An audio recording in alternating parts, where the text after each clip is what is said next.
Bismillahirrahmanirrahim. Assalamualaikum. Semoga kita baik-baik saja dan semoga kita masuk surga. Amin. Al-Farabi nama aslinya Abu Nasr Muhammad bin Tarkan bin Uzlaq Al-Farabi. Sebutan Al-Farabi diambil dari kota asal. Dia dilahirkan pada tahun 257 870 di Transoksia yang terletak dalam wilayah Wasif di Turki. Ayahnya adalah seorang Iran dan menikah dengan seorang wanita Pakistan. Kemudian ia menjadi perwira tentara Turkistan. Oleh karena itu, Al-Farabi dikatakan berasal dari keturunan Turkistan dan kadang-kadang itu dikatakan berasal dari keturunan Iran. Sejak kecilnya Al-Farabi suka belajar dan ia mempunyai percakapan luar biasa dalam lapangan bahasa. Bahasa-bahasa yang dikuasainya antara lain adalah bahasa Iran, Turkistan, dan Kurdistan. Nampaknya ia tidak mengenali bahasa Yunani dan Syriani, yaitu bahasa-bahasa ilmu pengetahuan dan filsafat pada waktu itu. Setelah besar Al-Farabi meninggalkan negerinya menuju kota Baghdad, pusat pemerintahan dan ilmu pengetahuan pada masanya untuk belajar antara lain pada Abu Bishr bin Matius. Selama berada di Baghdad, ia memusatkan perhatiannya pada ilmu logika. Al-Farabi telah dididik dengan sifat qanaah menjadikan beliau seorang yang amat sederhana, tidak gilakan harta dan cintakan dunia. Beliau lebih menumpukan perhatian untuk mencari ilmu daripada mendapatkan kekayaan duniawi, sebab itulah Al-Farabi hidup dalam keadaan yang miskin. Pada awal pendidikannya ini Al-Farabi belajar Al-Quran, tata bahasa, kesastraan, ilmu-ilmu agama, tafsir dan ilmu hadits dan aritmatika dasar. Al-Farabi pada waktu muda ia belajar ilmu-ilmu Islam dan musik di Bukhara, dan ia tinggal di Kazakhstan sampai umur 50. Ia pergi ke Baghdad untuk menuntut ilmu di sana selama 20 tahun, setelah kurang lebih 10 tahun ia tinggal di Baghdad, yaitu kira-kira pada tahun 920 Al-Farabi kemudian mengembara di kota Haram yang terletak di utara Syria, di mana saat itu kota Haram merupakan pusat kebudayaan Yunani di Asia Kecil.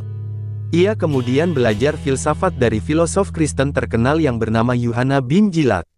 Pada tahun 940 Al-Farabi melanjutkan pengembaraannya ke Damaskus dan bertemu dengan Sayyid Al-Daula Al-Hamdani. Ia adalah kepala daerah distrik Aleppo, yang dikenal sebagai simpatisan para imam Syiah.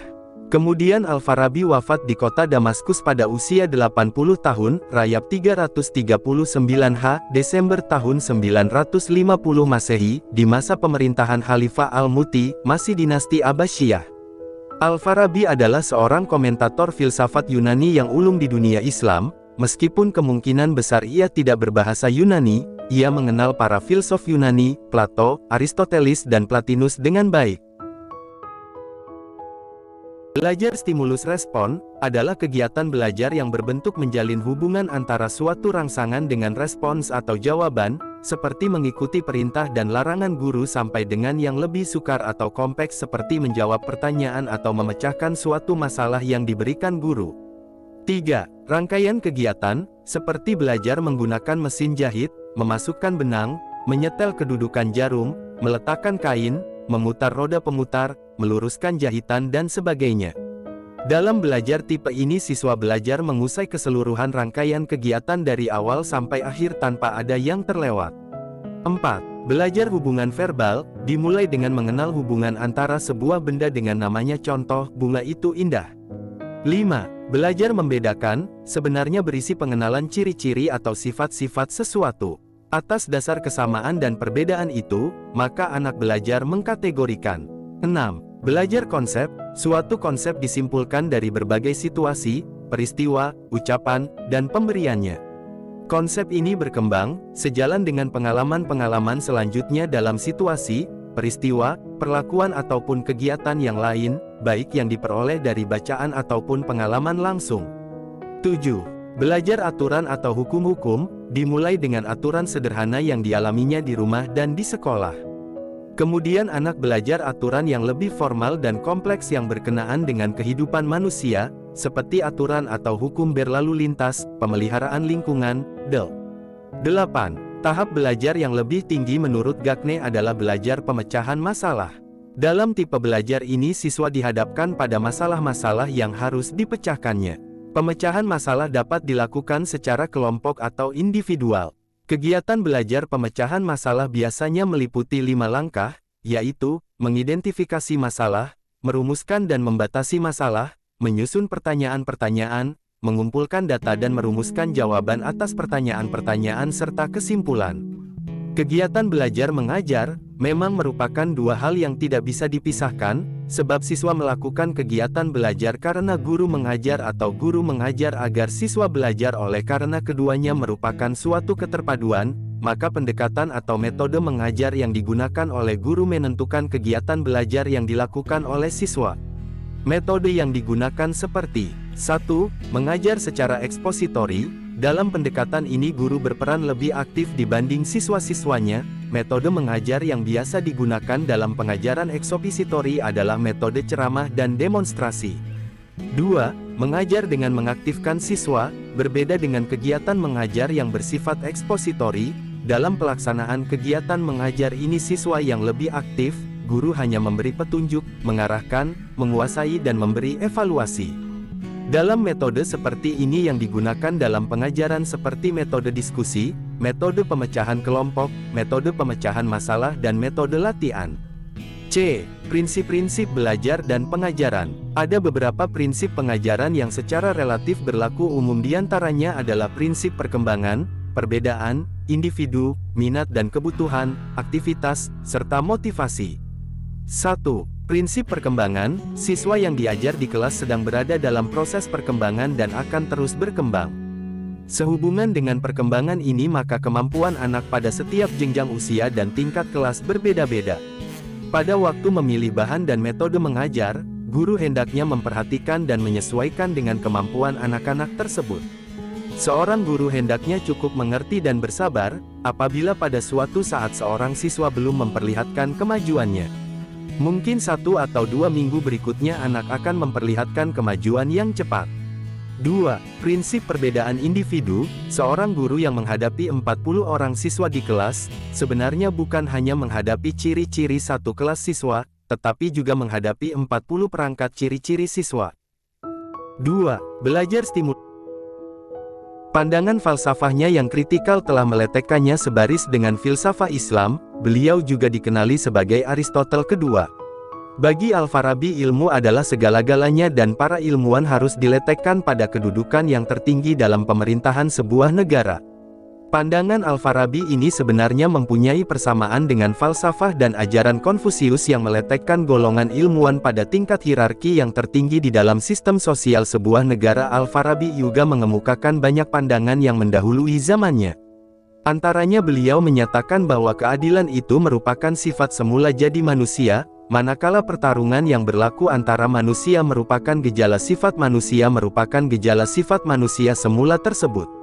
Al-Farabi juga telah menghasilkan buku yang mengandungi pengejaran dan teori musik Islam yang diberi judul Al-Musika, dan dianggap sebagai sebuah buku yang terpenting dalam bidang berkenaan. Salah satu pandangannya yang menarik ialah mengenai betapa pentingnya jantung adalah lebih penting berbanding otak dalam kehidupan manusia. Ini disebabkan jantung memberikan kehangatan itu menurut anggota tubuh badan. Kara de Vaux menerangkan bahwa filsafat Al-Farabi lebih banyak berisi jiwa agama daripada jiwa ilmu, dan itulah salah satu keistimewaan yang membedakan aliran filsafatnya dengan filsafat-filsafat aliran lain. Inilah sebabnya di antara lain, bahwa mantik atau logika Farabi tidak hanya semata-mata untuk pemikiran ilmu, tugas mantik kepada akal dan yang dicari oleh akal adalah seperti tugas para masastra terhadap baca bahasa dan kata-kata. Kara de Vaux, Les Penseurs de Islam, Paris dan Isaul Ulum, Mesir 1931. Begitu juga Dairatul Islamiyah Kara de Vaux. Ama Susteri menyebut Al-Farabi seorang ahli mantik terseser.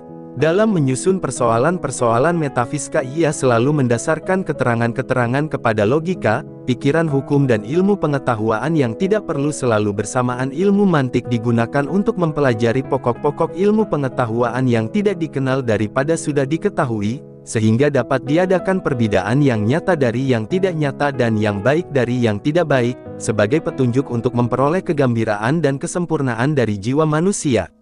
Dalam kitab Al-Jama' Hal 25 Al-Farabi berkata, bahwa perasaan itu adalah alat untuk menangkap dengan perasaan itu hanya mengenai bahagian, dari bagian ini berhasillah tangkapan keseluruhan, yang dapat dicapai dengan latihan mencari kebenaran itu.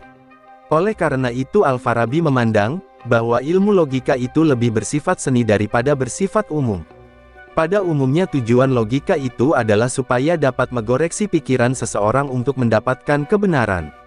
Mengenai ketuhanan pendirian Al-Farabi jelas.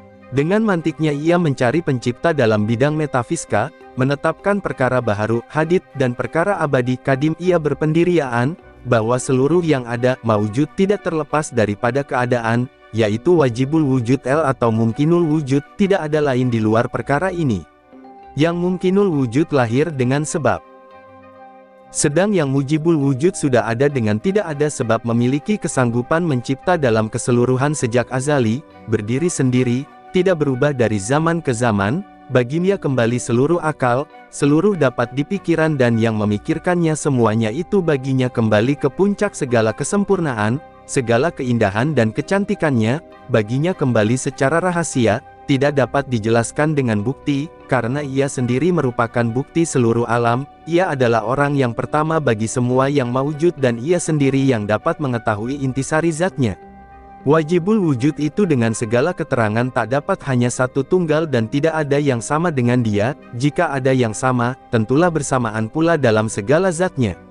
Wajibul wujud yang pertama, yang satu tunggal yang benar dan menentukan segala sesuatu, Allah itu satu dalam zatnya.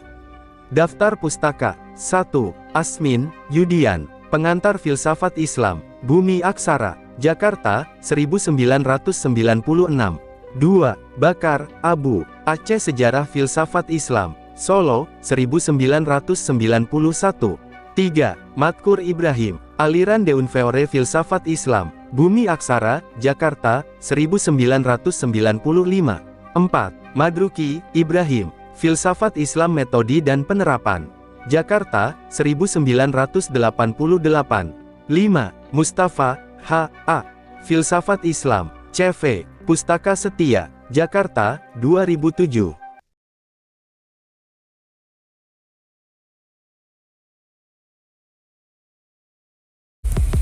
Terima kasih banyak. Mohon maaf jika ada salah. Semoga kita masuk surga. Semoga kita semua disehatkan badan, dilancarkan rezeki, dikabulkan segala hajat. Terima kasih banyak. Sampai bertemu di pertemuan selanjutnya.